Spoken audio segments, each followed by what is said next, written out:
देखिए, अभी इस केस में मैं विड्रा कर चुका हूँ वकालतनामा, पर कुछ बातें ऐसी थी जो बाद में खुल नहीं थी। पर मैं आज इस केस से रिलेटेड मैं लास्ट प्रेस कॉन्फ्रेंस कर रहा हूँ और कुछ बताना चाहता हूँ जो जनता को भी पता हो, मीडिया को भी पता हो।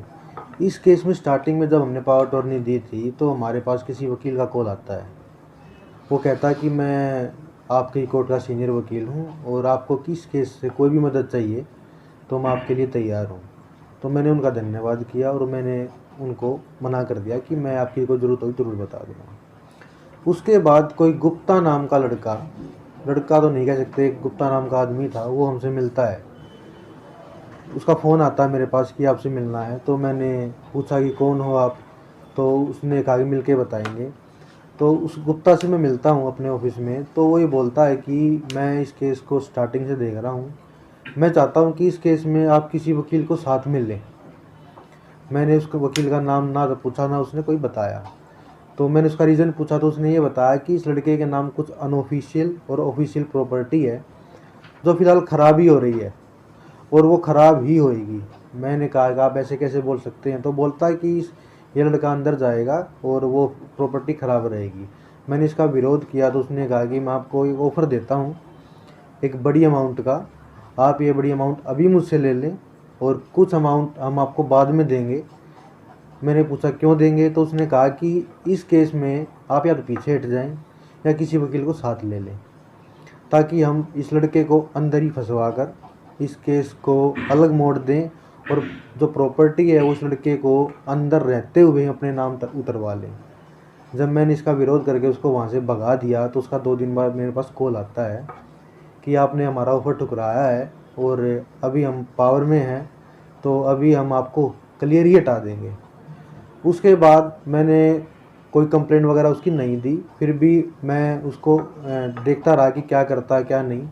उसके बाद जेल अथॉरिटी का कुछ ऑर्डर होते हैं यहाँ मजिस्ट्रेट साहब से कि किसी एनजीओ को जेल में ना मिलने दिया जाए, और नेक्स्ट डे ही कोई एनजीओ और कोई गुप्ता नाम का आदमी जेल अथॉरिटी की परमिशन से अभिषेक से मिलने जाता है और अभिषेक का माइंड वॉश करता है कि हम आपको फेवर करेंगे, आपके साथ रहेंगे और आपको निकलवाएंगे।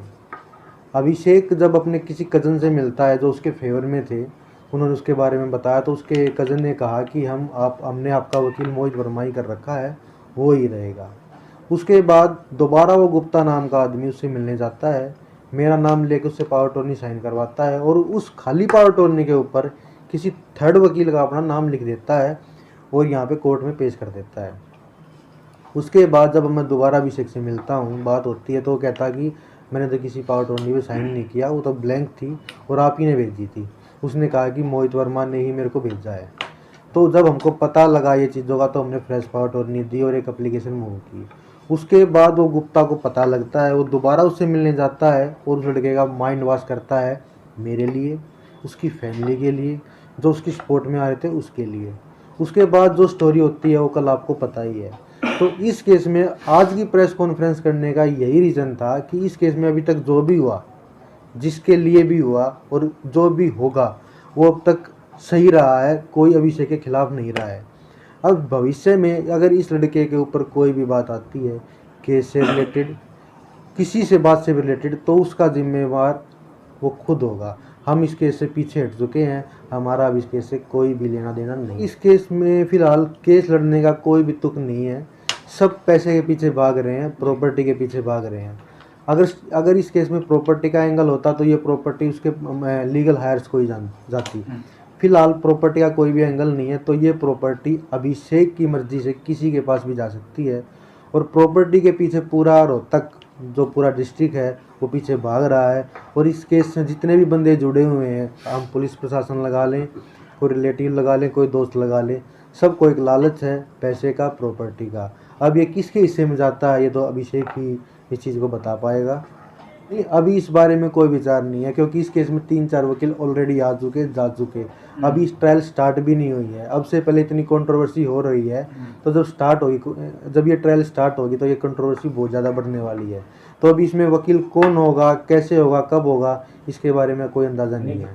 वकील साहब को पता है कि इस केस के अंदर जितनी भी कंट्रोवर्सी पैदा हो रखी है, अब उनको अपने क्लाइंट पे भी, जो उनका क्लाइंट वो मेरा था अब उनका क्लाइंट है, उसके ऊपर भी भरोसा नहीं है कि वो कल को किसको हायर कर ले। तो अभी देखते हैं क्या होता है।